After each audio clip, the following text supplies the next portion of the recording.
You guys, welcome back, and as always we have a new pack out, and that means that we are going to talk about the top 5 decks that you can take to the ladder this season and the next season until the next pack comes out to reach Master 1. So my honorable 5th place is Voices Voice, the deck that just came out in the recent pack, unfortunately, and you've seen it in the videos, you've seen it on the live stream. It is so expensive. We have 3 of the 3 offs being an Ultra Rare, Saphira, Low, and the Barrier of the Voices Voice, but nevertheless it's a strong deck, it's a cool deck, it is very fun to play. It's the first ritual deck for a while that has been quite strong.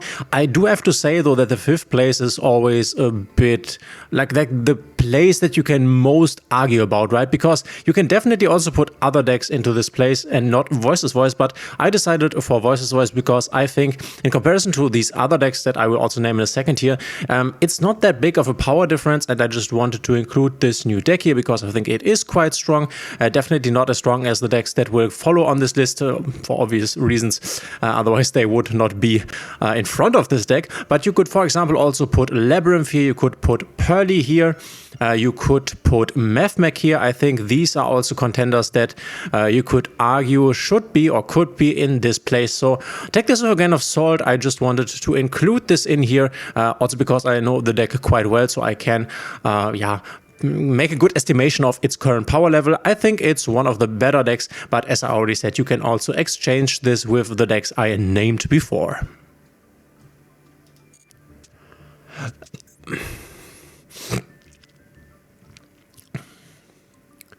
Another thing you might argue about is my number 4. We are still on the Arbo Mode 60 list basically, but there is something that has changed here, and not a lot of people think, or some people might argue that this is not a big thing, but I do think so, because we have on the Forbidden list now the Gimmick Puppet. I can't even find it here if I go and search it, because it is forbidden and we have to set the filter to this, and there it is, the Gimmick Puppet Nightmare, now finally on the list, as well as Edo. So that means that we can't Edo or Gimmick Puppet block our opponent, which I think is one of the main selling points of this deck. Obviously in the TCG it is a bit easier to go for this combo because you have easy access to the Branded Fusion, because you kind of need your Branded Fusion and then also access to your Cartesia, which obviously in a 60 card list is a bit less likely. But then again, it's not that hard going for the Gimmick Puppet lock, and you can also establish a lot of cards on the board, for example your Fusion Duplication or just your Branded in Red, that can give you access to your Gimmick Puppet on your opponent's turn, especially if you went ahead and go to play 2 Grunginyol. It was not that hard to Gimmick Puppet lock your opponent, and this is obviously a very toxic strategy, because even though this is not like a turn skip or something, basically removing the ability from your opponent to special summon anything at this turn or in this turn is what most decks would consider to be a lethal blow. Obviously, if you're playing against Labyrinth or something, then it doesn't really matter. They just set their set cards, or maybe a Runic, for example, even though they are also hindered by that because they can't summon their Hugin then. So definitely Branded has lost a lot of power, but I'm very happy that they have kept the Albion the Sanctified Dragon, which was enabling the Gimmick Puppet lock, and have forbidden the Gimmick Puppet and the Ido and not the Albion the Sanctified Dragon, because I think this would have hurt Branded way more, and Albion is a cool way to get additional Mirror Jades onto the field. So the deck is still very strong. It doesn't matter how much they limit the deck, how much they limit the Branded cards, it's still a strong that can do a lot, that can play into a board going second very effectively, that can do a very good first turn, obviously not having that many negates, but this deck does not need it. And yeah, Branded is still going strong. My personal number 4. I think this will be power crept in the future then at some day, but if you have Branded, or if you want to invest in Branded, I think you have a good, I don't know, year ahead of you where you can just take this to the ladder and be very successful with it. You can obviously also play a 50 or a 40 card version if you don't want to play the 60 card version here, you don't have grass or something. Obviously the 60 card version needs you to play more ultra rares normally, and as you can see right here, it's also not the most cheap deck. So if you want to go for the top meta decks, there are definitely cheaper contestants than Branded. But once again, Branded still very strong, and my personal number 4. My number 3 is Snake Eyes, the pure variant, which has changed a bit because we now have the Bonfire at 2. We have cards like the Snake Eye Ash at 1. This has been so for a while now, and with the basically addition of the Fire King cards, people shifted over to playing Snake Eyes Fire King, which, spoiler alert, is definitely the better list compared to the pure Snake Eye list. But the pure Snake Eye list is also still very strong. I would heavily suggest playing this with the Kashtira engine because this is just so good against the fire decks. This is also nice against Duel, removing stuff from the extra deck, can also work against Branded. This is just super strong, and the Unicorn is a strong card. These bodies can give you additional resources on the field to go into your Link monsters. You can obviously also, and I would play it like this is an older list, you can also play the Synchro package, so the Baron de Fleur and then the Bowlord Savage Dragon, as well as the Formula Synchron. If you wanted to do that, and you also put in Jet Synchron here, you can also go ahead and play this pure Link version here. This is for you to decide. Obviously super strong. Still, we want to go with 3 Poplar, I think, and then 3 Diabellstar, so maxing out on our starters because we have lost some of them, Bonfire and Wanted namely.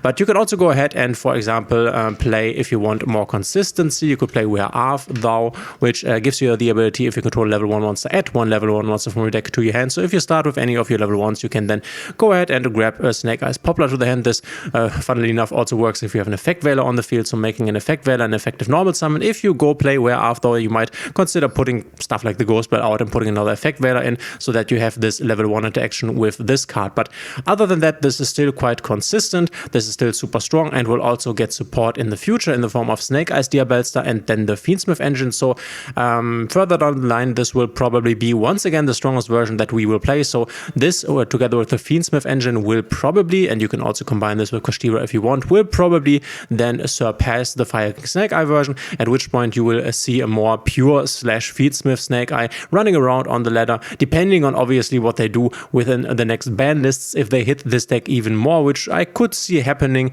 and we will have to see how specifically they want to achieve this, then obviously this could also be a deck that we won't see in the future. But my call is that if you want to invest in this deck, it's quite a safe pick. Also in terms of how expensive it is, it's more of a middle expensive deck, I would say, especially compared with decks like Branded or Voices Voice, the decks we have just seen. So if you want to go invest in this, you can. My personal number 3, a very strong choice, very easy climb to Master 1. And in this sense, nothing has changed since the last top 5 that we had here. No big meta contender entering the meta. Voices Voice, you could argue, but then again, not really, to be honest. We have Jubel here at the 2nd place, and Jubel is definitely powerhouse of a deck, and you could also make an argument that this deck is the best deck in the game. In my opinion, this deck has some weaknesses compared to the deck that is in the first place. This deck can make a better board going first. If you open your Nightmare Throne, you end up on an Appaloosa for 2, you have a Monster Negate, you have your Unchained Soul of Rage, removing an opponent's monster into an SP Light, removing another card, and then SP Light also being able to tag out, and you have your Escape of the Unchained, destroying your Unchained Soul of Rage. So this deck is really crazy. It goes really, really hard. If you can get your first turn combo through, then it's insane.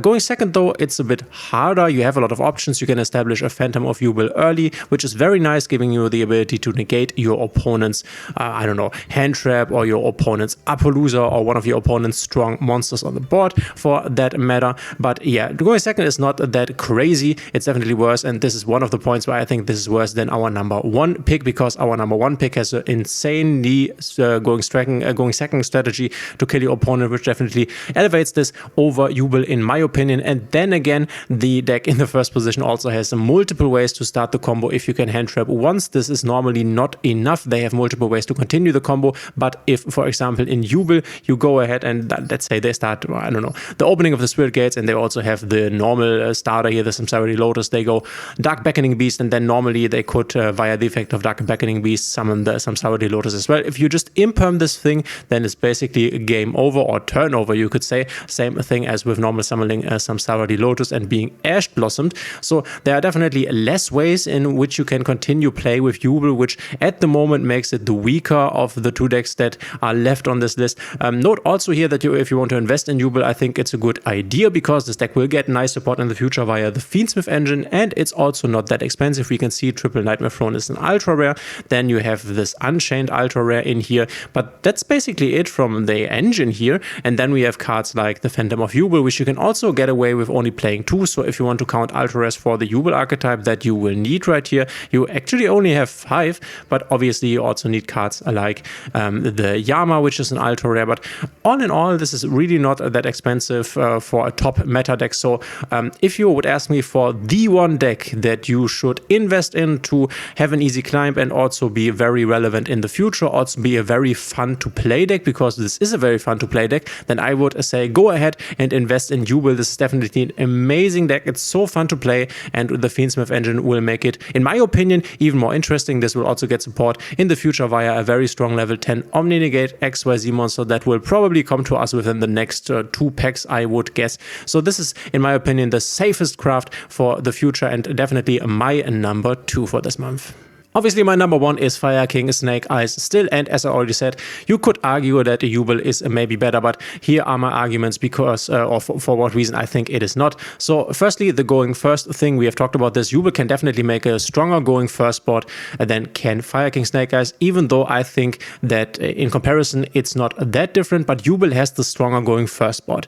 But those are all the upsides that Jubel, in my opinion, has over this deck. And this deck has a lot, or has a lot, sorry, but has a bit more space for non-engine, which is an upside. This deck has a way better going second strategy, with the Raging Phoenix and the Atlantis being able to push through a lot. You only need 4 bodies. It's not really hard to establish that. This is one of the craziest second or going second kill combo that the game has ever seen in a deck that is not like a going second deck, but a going first deck that can build up an enormously strong board, which is also very resistant or resilient to any board breakers, because a lot of your stuff is also in the graveyard, like your Garunix or your Promethean Princess. The follow-up that this deck generates is also crazy. You normally always have auto follow-up via your normal combo in your grave via your original Sympho Spoiled Snake Eye. Another thing that is not guaranteed within the Jubel deck, which also elevates this over Jubel, in my opinion. And then the other aspect is that, and I already talked about this, if for example you start with your Snake Eye Ash and your opponent, I don't know, imperms you, in the case of Jubel, starting with your normal summon Jubel monsters like the Samsara Lotus or the Beckoning Beast, and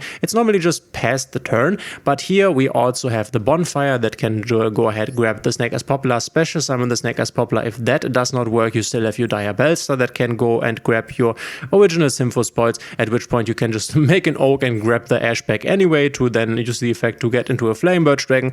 And if all of that doesn't work, then you might also have some options of using your Fire King Island to destroy one of your fire monsters to activate your Fire King part of the engine. So you, as your opponent, or as the opponent of Snake Eyes, will need a lot of hand traps to effectively stop this deck, making this, in addition to all the other reasons I just named, my number 1 pick. And this is not as good as an investment in the future as is Jubel, in my opinion. This will see some hits, I think, and then this Fire King engine will also probably make a place for the Fiendsmith stuff if we are going to play Fiendsmith Snake Eyes in the future. So investing heavily into the Fire King engine, I'm not quite sure how much sense that makes, but nevertheless, this is the best deck that you can play in the game currently, in my opinion. And also in my opinion, you can't really say it's not even close, in my opinion, but it's kind of close, but it's clear that Fire King Snake Eye is the better deck, in my opinion at least. But let me know your opinion now that we are at the end of the video. How would you sort these decks? What are your number 5, 4, 3, 2, and 1? Let me know in the comments. I'm very interested. If you like my videos, please consider subscribing, hitting the thumbs up and the notification bell, and we will see each other in the next one.